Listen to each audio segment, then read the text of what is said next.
assez exceptionnel, j'ai eu l'occasion de le dire dans mes TD. Justo Traina est absent aujourd'hui, il m'a donné carte blanche pour faire venir des membres d'une association spécialisée dans l'archéologie expérimentale. Alors ce groupe de reconstituteurs, c'est pas n'importe quel groupe, ce sont les Herculiani.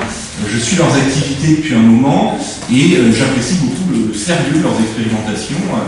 Et donc c'est l'un des membres de cette association, Damien Glad, à ma gauche, qui est docteur en archéologie et qui enseigne l'histoire dans le secondaire, qui va vous présenter donc une conférence dans laquelle vous allez pouvoir comprendre ce que l'approche expérimentale peut apporter aux sciences de l'Antiquité. Et Damien Glad, je pense, parlera aussi des activités des Herculiani dans sa présentation. Alors la conférence va durer une quarantaine de minutes et elle sera suivie, comme je vous l'avais annoncé, d'un entretien avec Damien Glad et les autres membres qui se trouvent ici, les autres membres des Herculiani. N'hésitez pas à leur poser toutes les questions que vous voudriez leur poser, ils sont à votre disposition. Voilà, sans plus attendre, je laisse la parole à Damien. Bonjour à tous, je ne sais pas si vous m'entendez bien comme ça. Donc déjà bonjour à tous, je souhaite tout d'abord remercier Maxime Boutillan et puis Justo Traiana pour leur invitation visant à vous présenter aujourd'hui concrètement les apports de l'archéologie expérimentale dans l'étude des pratiques martiales à l'époque romaine tardive. Alors ce n'est pas le cœur de ma recherche actuelle, c'est vrai que j'ai beaucoup pratiqué l'archéologie expérimentale il y a quelques années. Aujourd'hui je continue mes recherches mais plutôt sur les dynamiques de peuplement. Je m'intéresse notamment à l'installation de populations étrangères sur le territoire de l'Empire et les éventuels modes d'appropriation de ces territoires, les conflits éventuels que ça peut engendrer. Les conflits pas nécessairement militaires, ça peut être des conflits de bornage de territoire, etc. Donc je continue mes recherches sur cette thématique et sur cette période-là. Mais ça va être quand même l'occasion de vous montrer un petit peu une discipline annexe à l'archéologie qui est l'archéologie expérimentale et qui permet aujourd'hui d'appréhender cette période d'une manière un petit peu originale.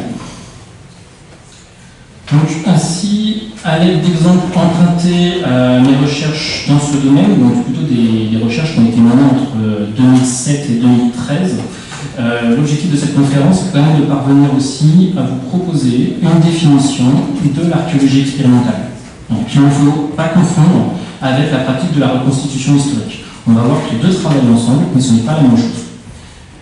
Il s'agit de deux approches différentes, aux objectifs distincts. C'est une distinction qui me paraît nécessaire car il est encore courant aujourd'hui. Non, c'est bon. Il est encore courant aujourd'hui, lors d'émissions, lors de reportages, etc., de constater qu'il y a une certaine confusion dans l'esprit des journalistes qui ont tendance à parler d'archéologie expérimentale dès qu'ils rencontrent des reconstituteurs, alors que les reconstituteurs eux-mêmes sont tout à fait conscients que c'est une discipline à part entière. Les reconstituteurs collaborent avec les archéologues en vue d'essayer de mieux comprendre les pratiques martiales pour cette époque. Donc vous pourrez effectivement constater que c'est un travail collaboratif, efficace, entre scientifiques et ce que j'appelle des érudits passionnés, qui permet une meilleure connaissance des pratiques martiales à l'époque romaine tardive. Mais mon propos est également valable pour d'autres périodes et pour d'autres thématiques.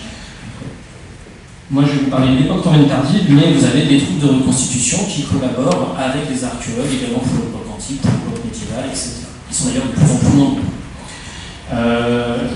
Il est nécessaire effectivement de préciser que dans le cadre de cette conférence, nous allons définir l'archéologie expérimentale sous l'angle d'une archéologie du geste et des pratiques martiales dans l'Antiquité.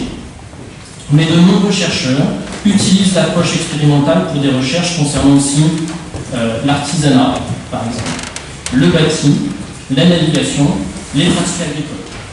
Dans la troupe de reconstitution des Herculiani, vous avez un archéologue qui est spécialisé sur les pratiques agricoles du monde romain, par exemple.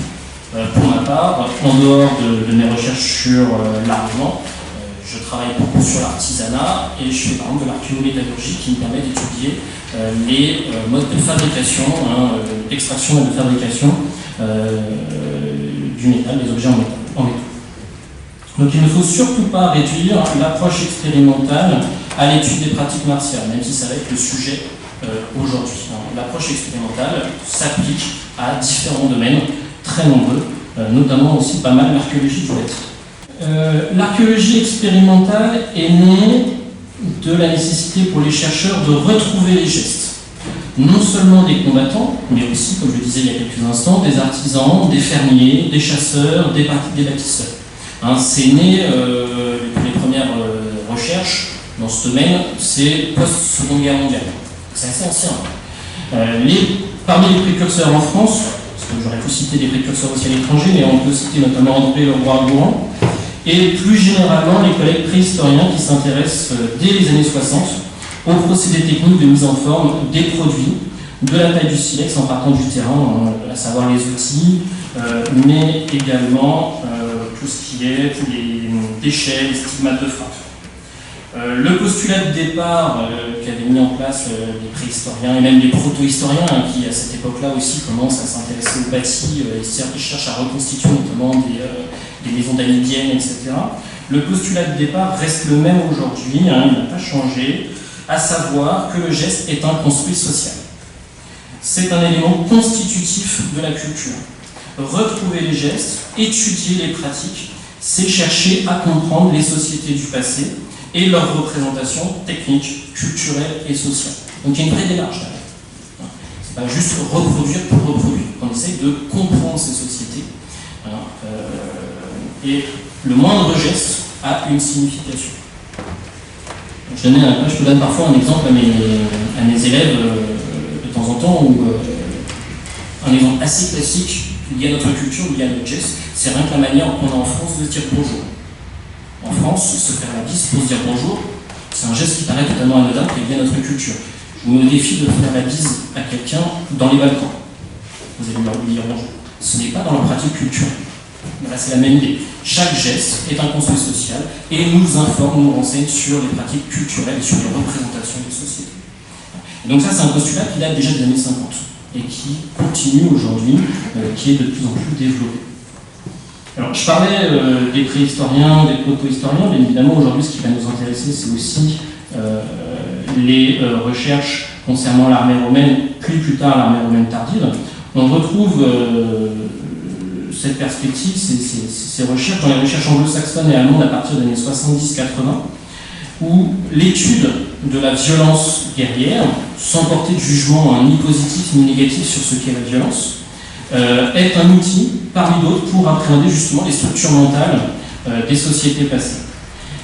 Et justement, pour comprendre le choix d'une forme par rapport à une autre, pourquoi tel type d'épée par rapport à une autre, pourquoi telle longueur, etc., il apparaît alors nécessaire de reproduire des objets archéologiques, de les recontextualiser pour en comprendre la fonction et expliquer les choix qui ont été opérés aussi bien par les combattants que par les fabricants. L'archéologie expérimentale repose alors sur la conception et la publication de protocoles expérimentaux reproductibles. Ça, c'est le grand classique des années 70-80 jusque vers les années à peu près 2005-2010, où effectivement on faisait de l'archéologie expérimentale qu'à partir du moment où on était en mesure de publier des tableaux dans lesquels nous avions les différents paramètres qui avaient été étudiés, en regard des différentes situations, et on notait toutes les observations. Aujourd'hui, on en revient un petit peu, mais pendant très longtemps, l'archéologie expérimentale s'accompagnait de la publication de protocoles. Pourquoi ? Parce que ça devait permettre à nos collègues internationaux et nationaux de venir vérifier nos hypothèses, donc de se remettre en contexte, de reprendre nos propres recherches et de vérifier si eux tombaient sur les mêmes résultats. Ou si au contraire, en changeant un ou deux paramètres, on tombait sur des résultats différents.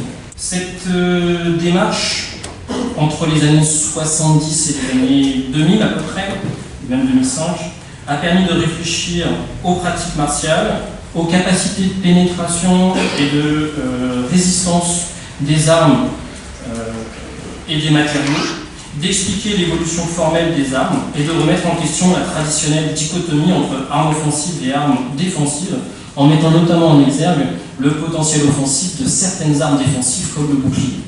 Je vous montrerai des exemples tout à l'heure pour l'époque romaine tardive. Pendant très longtemps, on imaginait que le bouclier était uniquement là pour protéger, défendre. Aujourd'hui, par l'observation à la fois des sources, tout ça notamment les sources iconographiques, mais également l'utilisation de l'archéologie expérimentale, on s'aperçoit que le bouclier, certes, il sert à défendre, bien évidemment, mais il peut aussi avoir un potentiel offensif assez dévastateur. D'accord ? Donc ça, il y a eu une réflexion assez longue sur ces différentes questions durant à peu près une quarantaine d'années, quelles que soient les périodes, la guerre à l'époque préhistorique, les Gaulois, l'armée romaine, etc. Il est vrai que l'armée romaine tardive a fait l'objet d'études assez récentes. Jusque dans les années 2005-2010, on a plutôt des troupes de reconstitution qui concernent plutôt l'époque romaine, le Haut Empire, notamment l'époque impériale, plus particulièrement très connue, avec notamment une troupe de reconstitution très connue qui s'appelle l'Army Street Guard que vous avez en Angleterre, mais c'est pas la seule, il y en a beaucoup d'autres.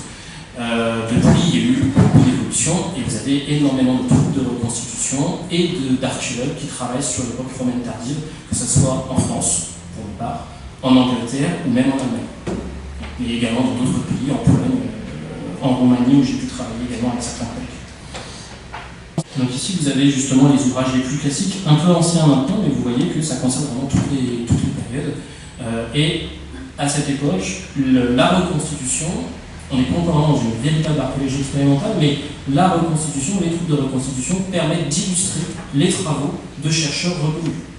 Robinson en 1975, et même Lincolnman en 2008, ou même Molloy, sont tous des chercheurs, des maîtres de conférences, des professeurs d'université, qui s'intéressaient aux questions militaires et qui ont eu recours à la reconstitution pour venir illustrer certains de leurs cours.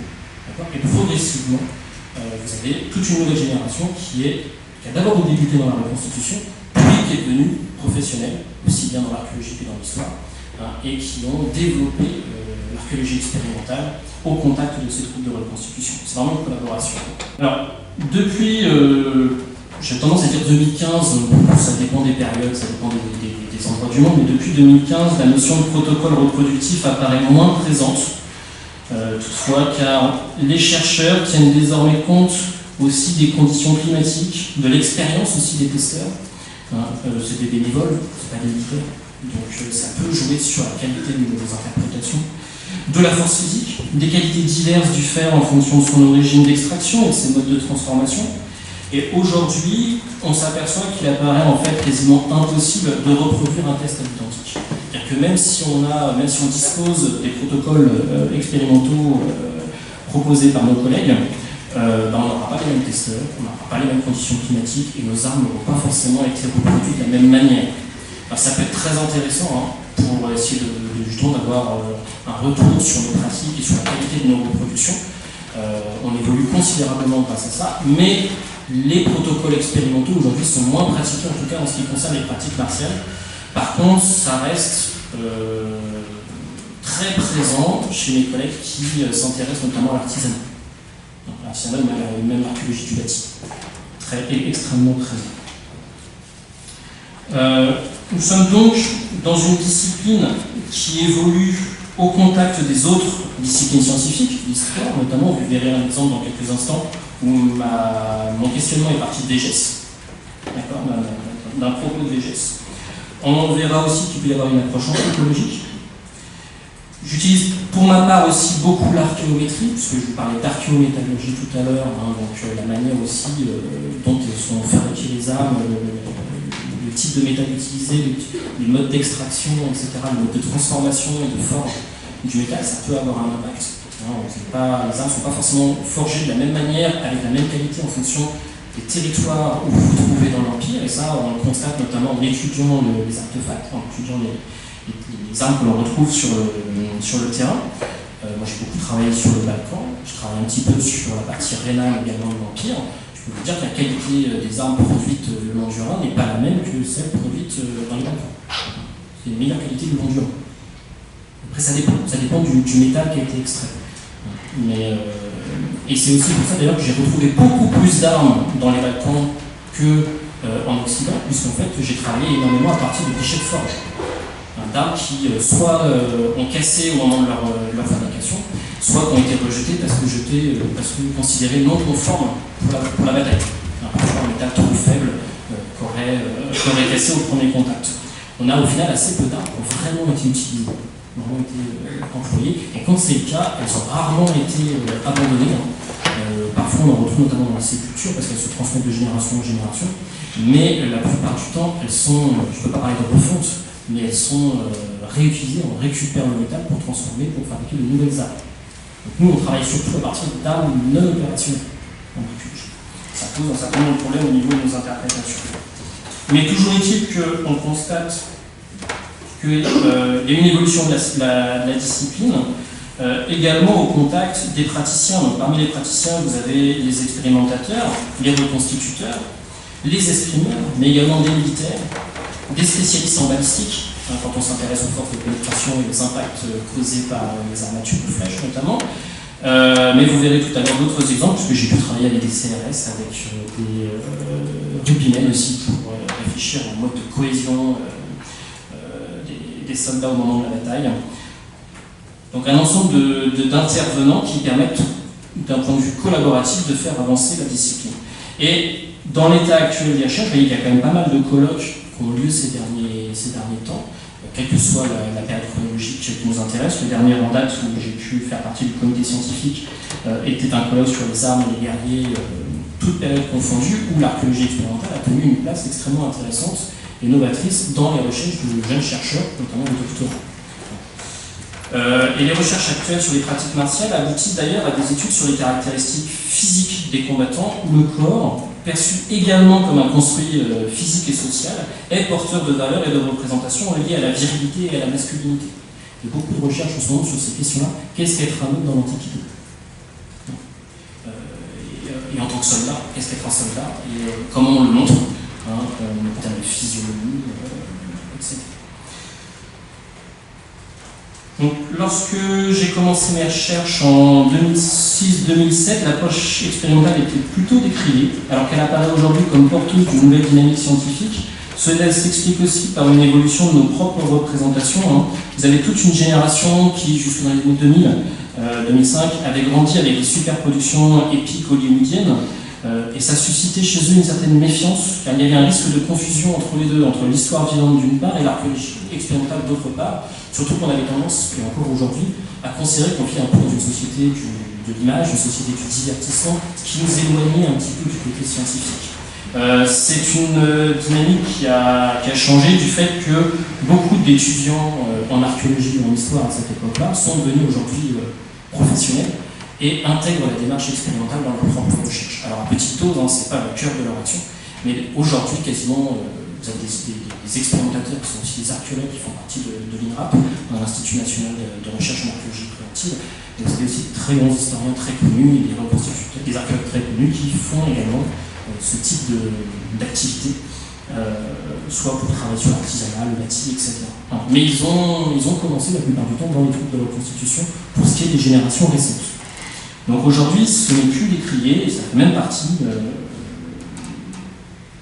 des démarches les plus, peut-être pas les plus novatrices, mais en tout cas qui apportent de nouvelles informations.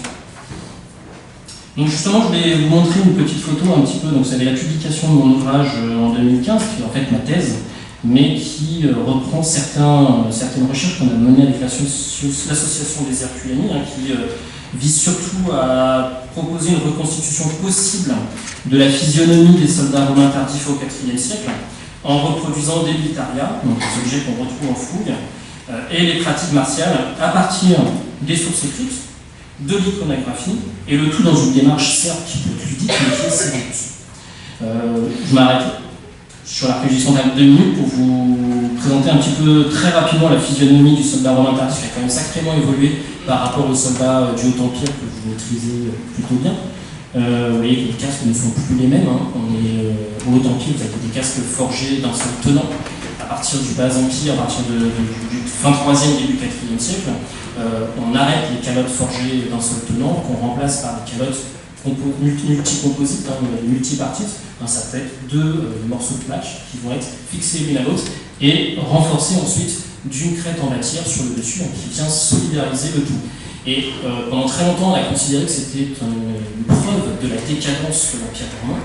En réalité, c'est plutôt la preuve de l'innovation technique, puisque ça permet, quand vous avez un impact qui est porté sur votre casque, ça vous permet de démonter beaucoup plus rapidement votre casque, de remplacer la partie qui a été endommagée par une partie neuve. Et ensuite, vous n'avez plus qu'à fixer le tout. Avec les anciens casques romains, il a fallu remplacer la totalité de la calotte. Donc c'est plutôt une innovation technique. J'ai beaucoup étudié les traces d'impact, notamment sur les différentes armes qu'on pouvait retrouver dans les Balkans. L'objectif était pour moi aussi de m'intéresser au mode de fabrication, d'utilisation, mais aussi d'entretien et de destruction des reproductions pour les comparer avec les données archéologiques. Donc, après, j'ai fait des études tracéologiques, des études d'impact, pour regarder un petit peu ce que nous on avait sur notre mobilier reconstitué et de le comparer avec ce que j'avais en réalité sur les objets découverts dans les Balkans et de faire des comparaisons avec elles, est-ce qu'elles étaient différentes et pourquoi, si elles sont différentes, pourquoi sont-elles différentes. Il s'agissait de toute façon, dans les deux cas, que ce soit pour l'association des Archéologues ou pour moi-même, de donner du sens à l'objet, de sortir du musée et d'essayer de comprendre à quoi il servait et pourquoi avait-il cet aspect-là, à quoi cela sert. Si on a changé la panoplie du Haut-Empire, c'est qu'il y a peut-être des raisons qui ont évolué, il y a des raisons. D'où viennent ces évolutions. Alors, justement, voici quelques exemples du travail fait notamment par les Archéologues. Vous avez ici les sources qu'ils utilisent. Je reparlerai de VGS dans quelques instants, mais c'est vrai que l'iconographie nous sert énormément. Donc vous avez une proposition ici d'un soldat d'infanterie lourde romaine tardive, plutôt au milieu du IVe siècle, qui vous donne un petit peu une idée de ce à quoi pouvait ressembler un soldat de l'époque romaine tardive. Vous voyez qu'il y a quand même de l'évolution par rapport au Haut-Empire. Il y a des héritages, il y a certains armements qui sont certes améliorés et légèrement modifiés, mais qui sont l'héritage direct de l'armement du Haut-Empire. Et vous avez également des innovations techniques sur lesquels j'aurai l'occasion de revenir. Et par exemple, le bouclier là, que vous voyez sur cette image est reproduit à partir d'une découverte faite à Dura-Europos, mais plutôt sur la seconde moitié du IIIe siècle. Et on s'est aperçu qu'on était par exemple sur des toiles de type peuplier. Par exemple. On a du peuplier, on a du l'ordre, etc. Donc on étudie également la nature des matériaux pour pouvoir essayer, nous, derrière, de reproduire des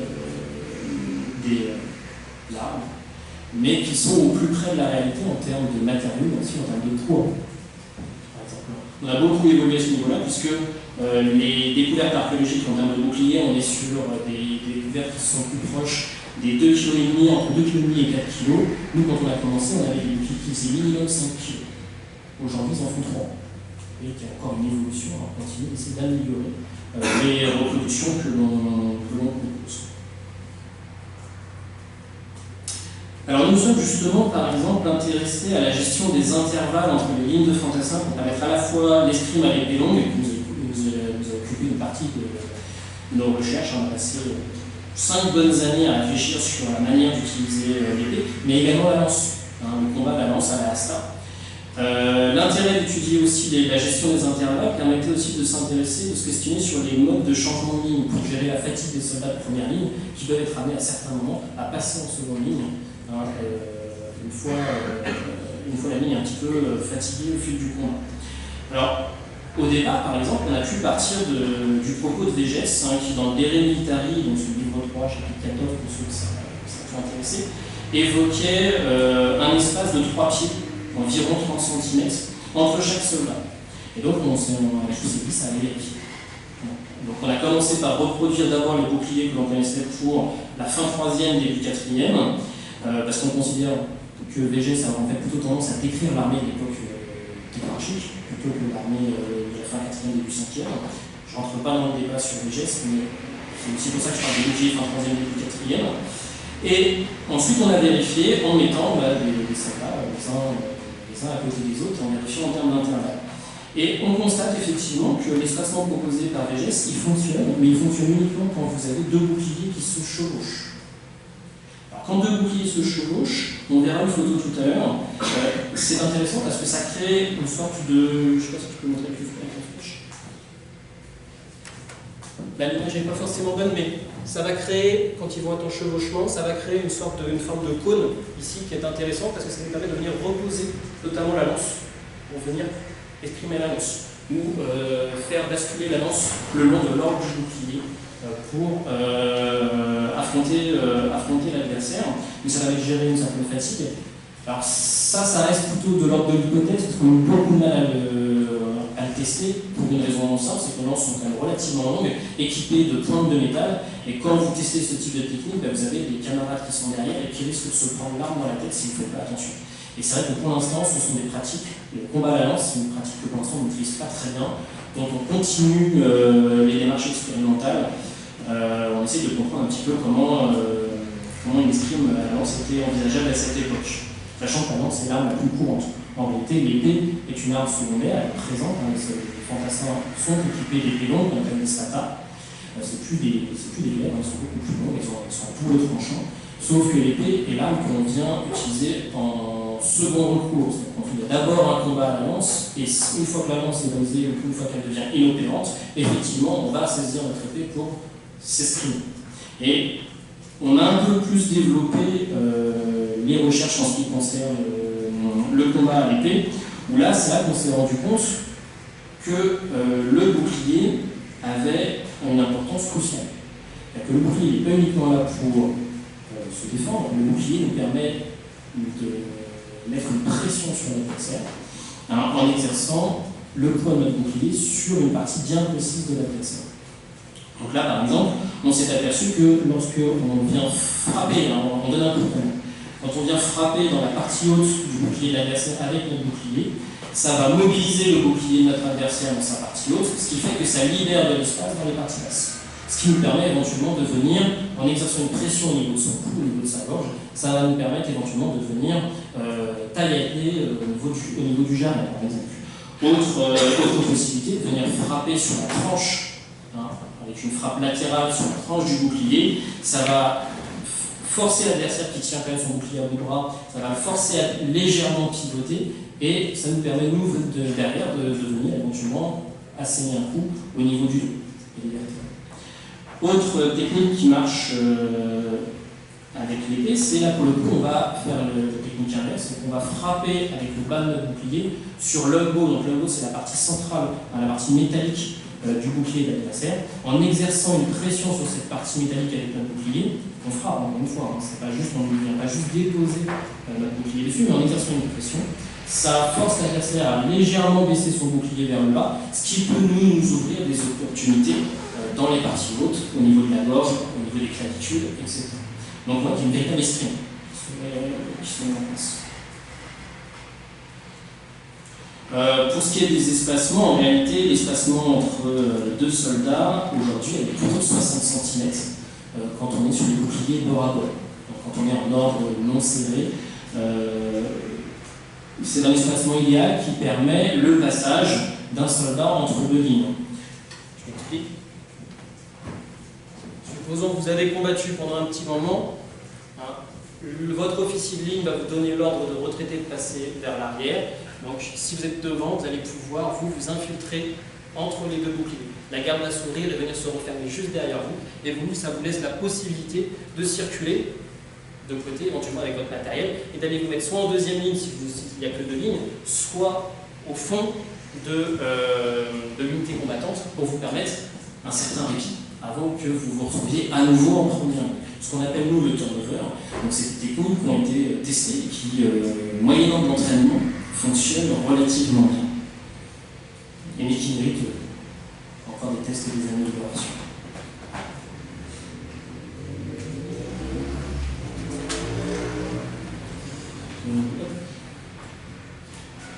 Autre exemple ici, avec ce que je vous ai montré, avec le bouclier, ça peut éventuellement fonctionner également avec la lance, mais là ça reste plus anecdotique.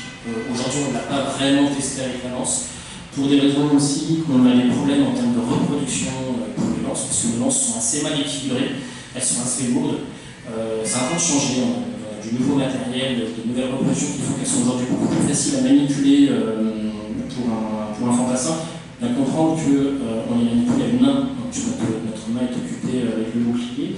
Donc ça c'est plutôt des techniques à venir, on va les tester, voir si ça fonctionne ou pas.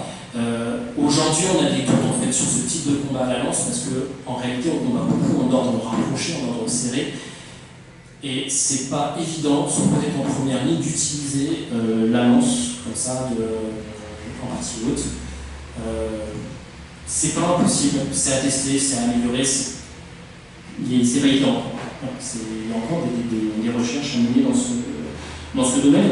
Mais ce que vous devez retenir, et je vous montrerai juste après un exemple plus prononcé d'archéologie expérimentale, c'est l'idée surtout, et je pense que Maxime reviendra dessus, c'est l'idée surtout qu'à l'époque tardive, le soldat est un professionnel.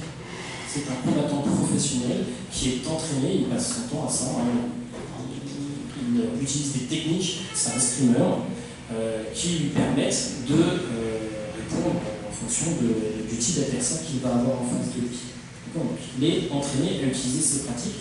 Je pourrais presque même dire conditionné, ce qui fait qu'en fonction de l'adversaire qui se présente à vous, à force de faire tout le temps, de répéter ces gestes martiaux, et là vous avez un certain automatisme qui va se mettre en place. Vous allez quasiment automatiquement utiliser votre bouclier, soit pour vous protéger, soit pour forcer l'adversaire à se découvrir, à vous créer une brèche, soit simplement pour le tenir à distance.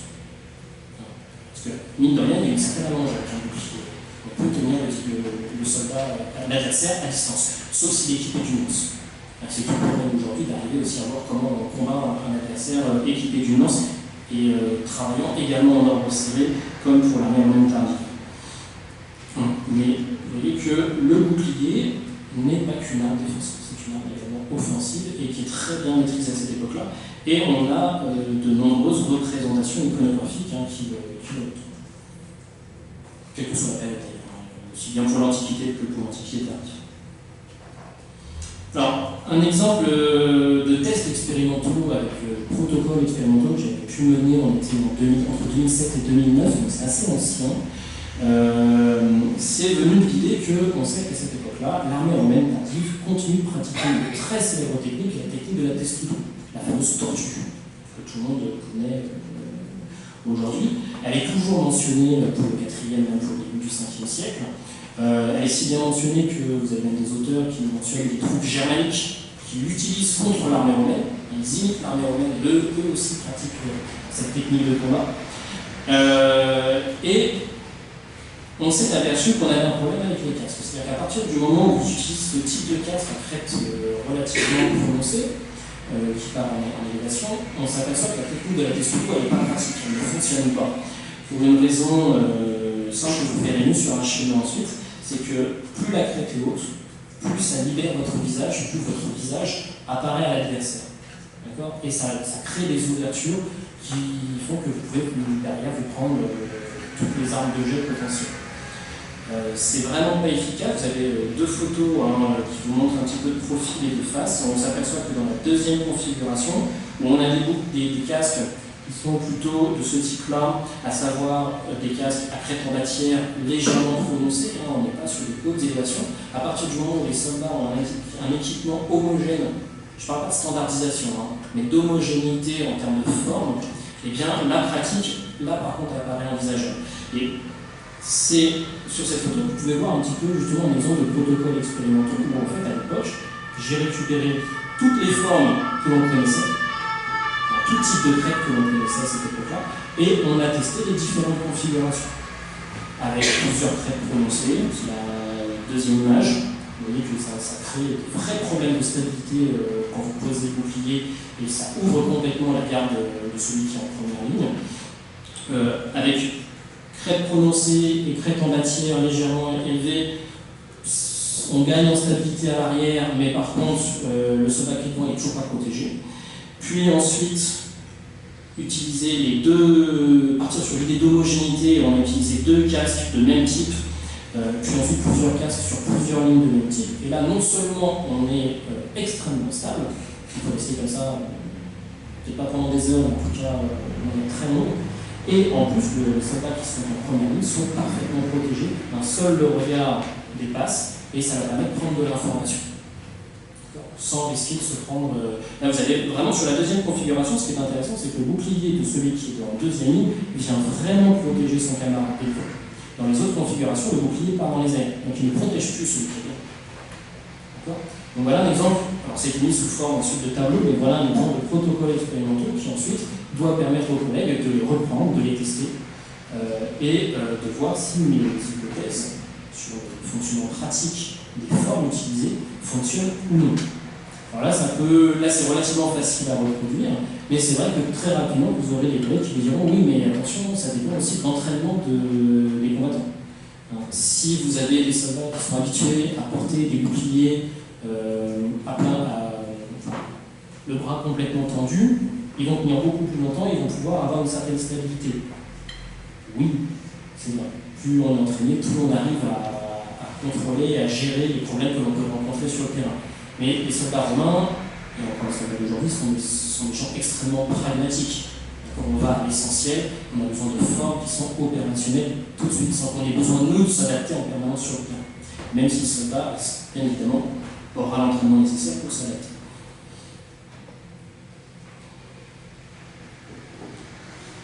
Alors, d'autres études ont été menées en dehors de l'association des Herculiani, où j'ai eu, à cette époque-là où je faisais ce type de recherche, j'ai eu l'opportunité de discuter notamment avec des unités de CRS, où on réfléchissait sur les postures de garde, la manière de tenir son bouclier, comment tenir comme ça face à des personnes éventuellement hostiles en face pendant plusieurs minutes, plusieurs heures, sans éventuel changement de ligne, comment aller chercher les ordres, où est l'officier, comment gérer aussi éventuellement des soldats qui n'ont pas forcément la même expérience, des soldats qui vont être éventuellement très expérimentés, d'autres un petit peu moins.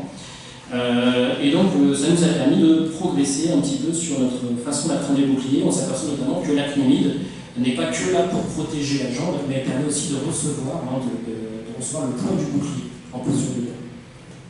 Un exemple parmi d'autres.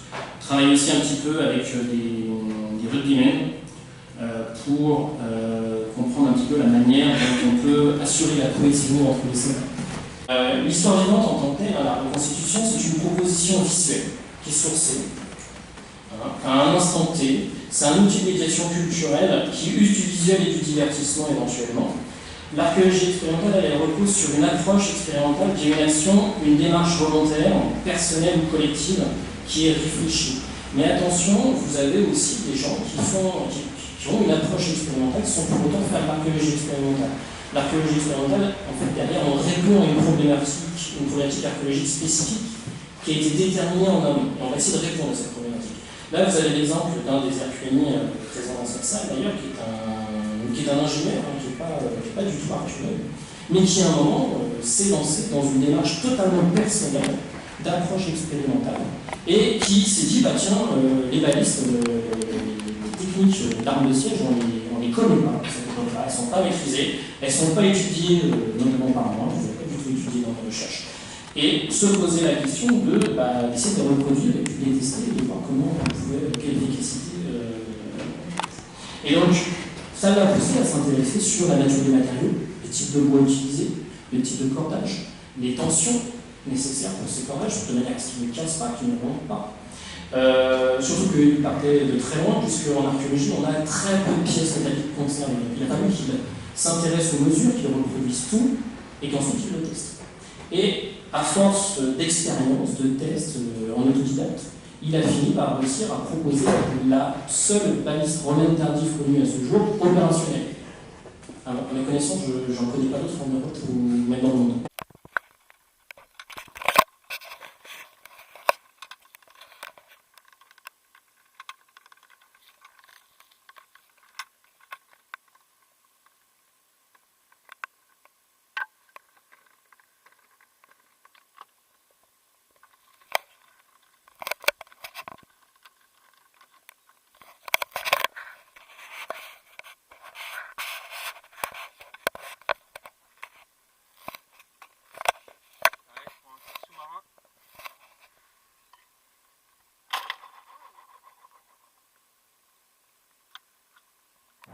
Dans quelle mesure les évolutions formelles des armes étaient à la fois révélatrices des transferts culturels entre les différentes populations de cette époque-là et les mutations dans les pratiques martiales.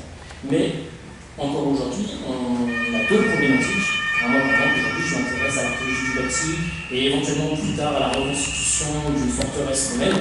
Non pas pour simplement reconstituer une forteresse et se faire plaisir, mais parce que derrière, je m'intéresse à la question de l'impact environnemental de l'installation de soldats sur un territoire qui s'approprie. Parce qu'ils ont besoin de matériaux, ils ont besoin de trouver un emplacement bien spécifique, et donc ils ont un impact environnemental, qui aujourd'hui n'est pas étudié par les archéologues. Et ça peut faire l'objet d'une problématique archéologique qui va nous amener derrière à définir des protocoles expérimentaux en vue d'essayer de répondre à cette problématique. Et là, on entre dans l'archéologie expérimentale, parce qu'on a une problématique X. D'accord ? Mais on peut faire une approche expérimentale sans faire l'archéologie expérimentale.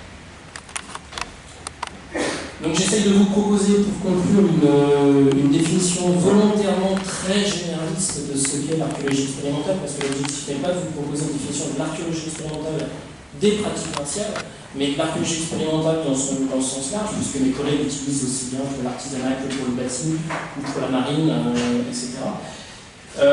C'est une discipline scientifique, j'insiste sur ce fait, à ce jour elle n'est pas enseignée, mais c'est une discipline scientifique qui mériterait d'être enseignée sur le plan à la fois diachronique et puis en termes de thématique. Il y a énormément de choses à faire, mais qui part de la recontextualisation des artefacts et des structures archéologiques reconstituées, parce qu'on ne peut pas recontextualiser ce qu'on trouve en fouille, une fois qu'on l'a retrouvé, on le conserve, l'objectif c'est pas de le détruire. Et l'archéologie expérimentale adopte une démarche expérimentale visant à analyser les gestes, les pratiques et les représentations des sociétés passées.